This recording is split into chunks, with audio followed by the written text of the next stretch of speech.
What's up, Crypto Crew, and welcome back. Or if this is your first time, I'm Captain Crypto Mite, actively escaping the Matrix, scoping out the crypto ocean. So if you like your odds, get on the boat, stay up to date, thumbs up, and join the hunt. Into the boat! Crypto Crew, today we got something we believe will be of value to you. Proof of Work evangelist Shai Wyborski, aka Deshe, went on the Bitcoin Takeover podcast with Vlad for over 8 hours. Not sure this is a record, but just like the Jonathan Sampolinsky session, this interview with Shai was filled with gems. So let's unpack this in today's vid. Many more to come, God willingly. As in our opinion, these type of sessions truly benefit anyone who is keen on studying Bitcoin, Kaspa, and crypto as a whole. But wait! There's more! Prove all things, hold fast that which is good. Crypto Crew, protect your crypto investments through self-custody. In our opinion, the best option for you is the Tangent Wallet. Easy to use, plug and play, and the most affordable cold storage out there. You can get 10% off using code CryptoCrew, link in the description box below. Thanks so much for your consideration and support in advance, and may the Lord Jesus Christ bless you all. Technologically speaking, Kaspa managed to break some barriers, and on the technological side, in my opinion, it's strictly better in any sense. Where does this put Bitcoin? Can you argue that Kaspa makes Bitcoin obsolete? If you think about Bitcoin as a medium of exchange, then by all means, Kaspa renders Bitcoin obsolete because it's a better medium of exchange. If you buy into the store of value narrative, then Bitcoin is a better store of value than Kaspa because the only measure of how good you are as a store of value is how many people mine you. The more miners you're able to attract, the better store of value you are. Nothing else matters for this one. We would all agree that Bitcoin has a lot of more capital and operational expense, like orders of magnitudes more. And the thing is, I don't really like the store of value narrative. I think that Bitcoin will eventually be the ultimate decentralized safe, like the Fort Knox of data and of proof of publishing. This is going to be the service you use if you want to make a commitment to data that you know people will trust in 200, you want people to trust in 200 years, and you want guarantees that it's going to last centuries. And right now, Bitcoin gives the best guarantees. And I think this is the way it's going to evolve eventually. Because if you think about it, we have like the banks and finance and all the trade fight economy. And then we have like Fort Knox. And these things are separated. If the banks are compromised, you don't want the world's reserve to also be compromised. You want these things to be as separate as possible. And so in the digital landscape, it makes sense to me that the chain that you use for commerce and for smart contracts and for everything operational in the short term should be completely separated from the vault that you used for practically indefinite data storage. So, for example, you could have Kaspa make state commitments to Bitcoin. Then, because Bitcoin is this safe that is the most secure in the world, people could use it to validate that Kaspa is consistent for the last 50 years or something like that. Eventually, placing some data on Bitcoin is going to become a highly exclusive service, highly expensive service, and it should be expensive because the thing people pay for is exactly to keep mining profitable, to keep the vault secure and low. It makes the scarcity valuable. It makes correct use of what Bitcoin has to offer, and it sits very well with all the rest. You can use quick chains, pruned chains that don't give you complete auditability. You could use them in a more ephemeral way to say like, okay, this has a security range of like 10 years, but if you want some records that will last 10 generations or 20 generations, use the vault. And this is how I see things possibly converging in the long run if crypto ever becomes, foundational to the world economy. It's a beautiful utility for Bitcoin. It makes Bitcoin the way all of the people can come together to decide on what truth should be archived. It's like creating an immutable historical account ledger of the humanity. And I think this is a very noble cause to have just allow humanity to document itself in a way that is not censorable or not retroactively coercible. I think it's more noble than any monetary system that you can interact on it anyway. So I think this is a beautiful, even if it's not going to happen, At least it should happen in some sci-fi book, because I think it's maybe the most beautiful application of Bitcoin I could think of. You mentioned in the context that Kaspa solves some of Bitcoin's problems, the fact that Bitcoin does have problems, and I was going to ask you if you can present them. Bitcoin doesn't have throughput. If you want a medium of exchange, then you need to be able to follow through with the exchanges. And I haven't seen any good solution for this over Bitcoin yet. I have a lot to say about why I think the Lightning Network is not going to solve this problem. And Kaspa does. Kaspa is actually an entire array of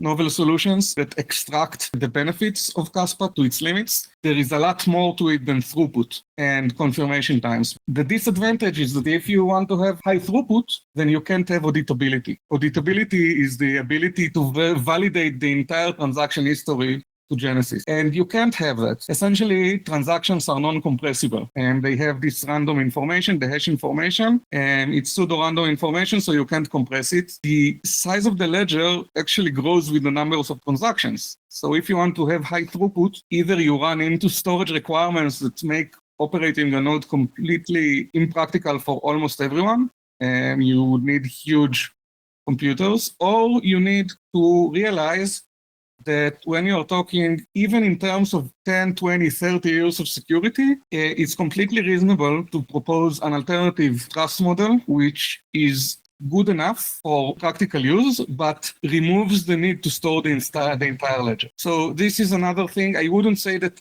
Kaspa solves this because it uses pre-existing solutions, but it adapts them very well. We have in Kaspa this cool thing, multi-leader consensus kind of thing. When a Kaspa block is included, it doesn't get the reward. It doesn't process the transactions on this block. The next block would. Essentially, every block processes the blocks below it simultaneously. So it means that when this block is processed, you could impose any protocol of how to take this cloud of blocks and extract from it one sequence of transactions, which includes all non-conflicting transactions and resolves all conflicts. Ghostdag is just one way to do it, a very, very good way to do it. But the key here is that you have the ability to shape this. At every round, a lot of blocks are competing as equal partners. And that's very unlike Bitcoin, where the next block always determines the next sequence of transactions completely. The way it is right now is already very beneficial because as a miner, if you try to do anything, you can't know what other blocks you're going to compete with. Because the block creation times are shorter than the confirmation times, even if you look at all of the blocks that you have seen while mining your own block, if you try to update yourself, then by the time you hear of all the blocks in the round will be concluded.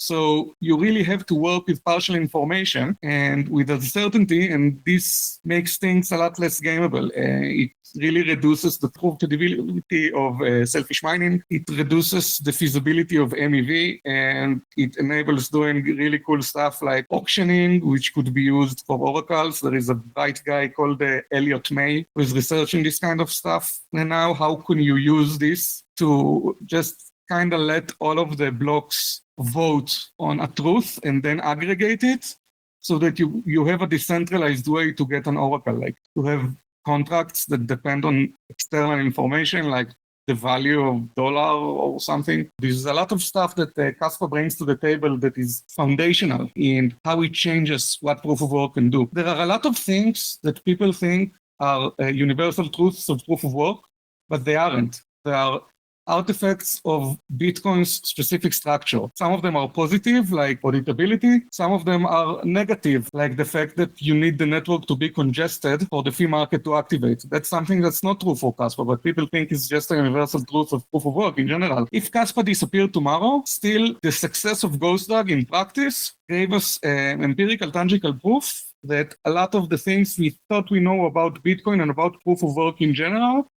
are not necessarily true, and we need this paradigm change. We took a lot of the lessons learned from previous protocols and really thought very, very hard on how to solve all of these things together. For the most part, on the theoretical, technical side, if we ignore the human/economic side for now, it's just a counterexample to a lot of truths about proof of work and about Bitcoin, which I think is extremely valuable on its own right. I think that in Kaspa, those that look from the outside, what we are witnessing right now is a bit of a failure of the fair lunch model. Now, when I say the word failure, the fact that a market has a failure doesn't mean that the market collapsed. It doesn't mean that it failed. It doesn't mean that the market is no good and you need to replace it. But it does mean that it failed for a reason and we need to understand why. Actually, what I realized is that when you say a community project, it's not just something that you get to say because you had a fair lunch. A fair lunch and community projects are not the same thing. If you're a fair lunch, then it makes you vulnerable because you don't have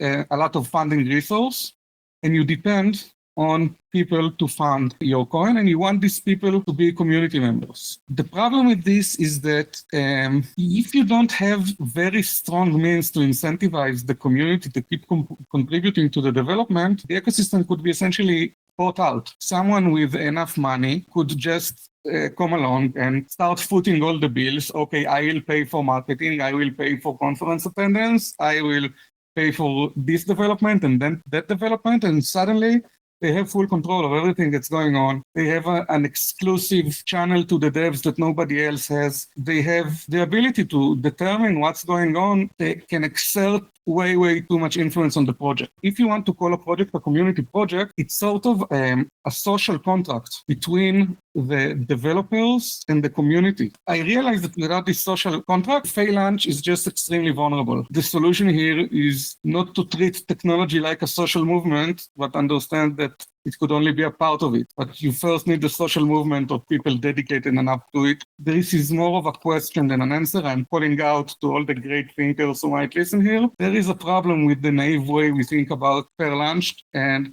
how it implies that the project is a community project when it isn't. And how do we bridge this gap? I think this might be a very crucial problem for crypto anyway, at least if you think about crypto as a social movement and not just as a technology.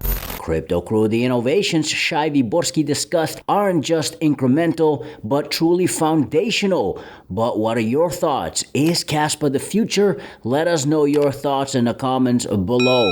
Again, this was another marathon of an interview with Vlad on the Bitcoin Takeover podcast, so shout out to him, and shout out to Shai Wyborski, a true Kaspa OG. More to come from this session, Lord willingly. Prove all things, hold fast that which is good. Stick around. Fix your mind before you get to the grind. And with that said, let's continue to escape the matrix. Let's continue to be on the lookout for the next big thing here on the crypto ocean.